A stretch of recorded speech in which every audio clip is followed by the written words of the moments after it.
As the U.S. and Israel launch military strikes, President Trump declares the supreme leader of Iran is dead.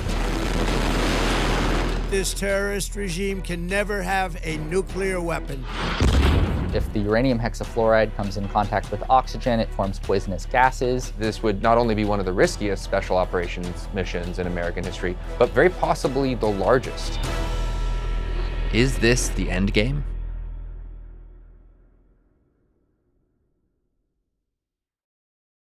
Last year in June, the U.S. conducted massive strikes against Iran's nuclear program in Operation Midnight Hammer. A short time ago, the U.S. military carried out massive precision strikes on the 3 key nuclear facilities in the Iranian regime: Fordow, Natanz, and Esfahan. The Esfahan nuclear complex is where Iran converted uranium from metal to gas, and the U.S. struck many of the above-ground facilities. In these images, we see the entrance to the underground facility, and actually just south of these images is the nuclear complex. You see the 2 little craters. The U.S. strategy was really to double tap these facilities. So we dropped, with incredible precision, multiple gravity bombs directly on top of each other. The idea is that the first gravity bomb penetrates the Earth, blows up, and then the second gravity bomb comes in and penetrates even deeper and blows up, creating a coupled shockwave. When uranium goes through enrichment, it is turned into a gas called uranium hexafluoride, and then it is spun through centrifuges in these facilities that the U.S. struck last June. And so when that gas comes out of these machines, it's put into big storage tanks that are used to transport the uranium as a gas. Iran has 440.9 kilograms of 60% enriched uranium that's stored at its several different facilities. At least half of that material is stored at an underground facility north of the Esfahan nuclear complex.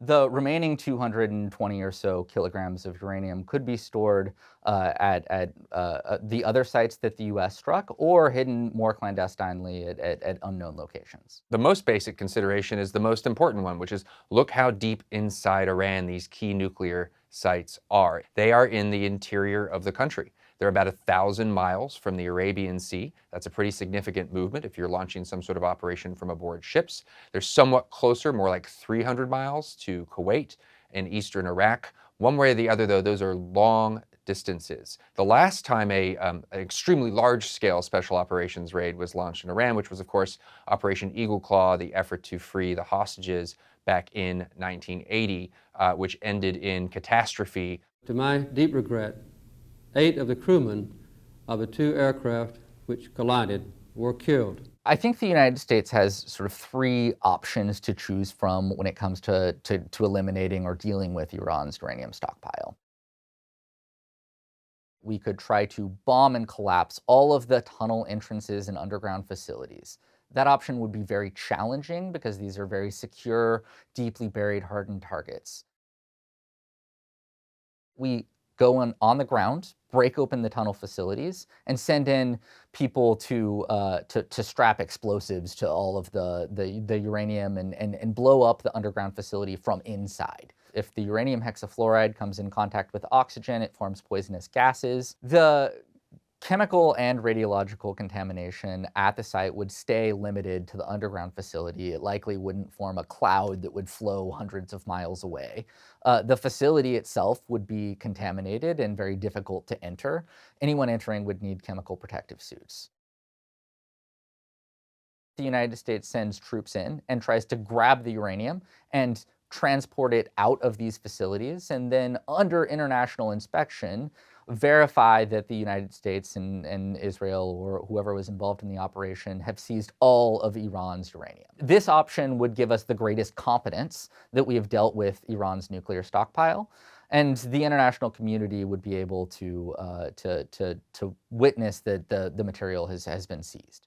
These sorts of units always prefer speed for the obvious reason that when you're moving quickly, the enemy has less time to organize itself, less time to respond. So there's less danger to you. I personally struggle to see individual commandos sort of carrying these things out. I think they're quite heavy. I can't tell you how many hours or even days that might take, but I can certainly tell you it won't happen in a few minutes. It won't look like the Maduro raid, quickly in and out. 200 Americans executed the raid. Fighter jets and bombers took out Venezuelan air defenses, paving the way for Delta Force commandos to close in on the compound. You could easily see an operational plan and execution that involves a very large number of special operations troops, potentially multiple squadrons of the unit in question going in, the scale of which, the kind of mission that we probably haven't seen since the invasion of Iraq in 2003. Many of the tunnel entrances to get into these facilities have been collapsed, either by US strikes or by the Iranians sort of covering the tunnel entrances. If you're going to have to dig for some time, there's going to be complex breaching that will take some time. If you're carrying items out, you might have to deal with the possibility of decoys. What are the tanks that actually have highly enriched uranium in them? What are the tanks that don't?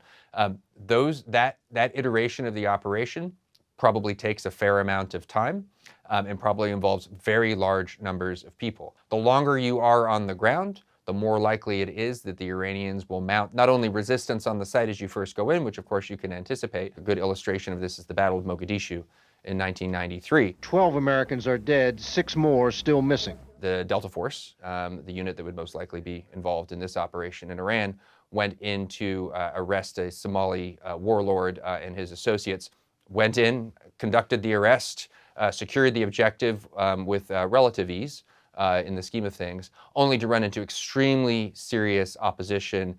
Obviously, the kind of freedom that you need to do that kind of thing depends on massive reduction of capability in the Iranian military. You need the Iranian military to be disorganized, not paying attention, incapable of quick response to mitigate your risk there. The efforts to dismantle and weaken the IRGC, the destruction of the air defense complex in Iran, is this all preparatory to a nuclear raid? Has the nuclear raid always been the point of Operation Epic Fury? We don't know today, but it's a question we have to ask ourselves.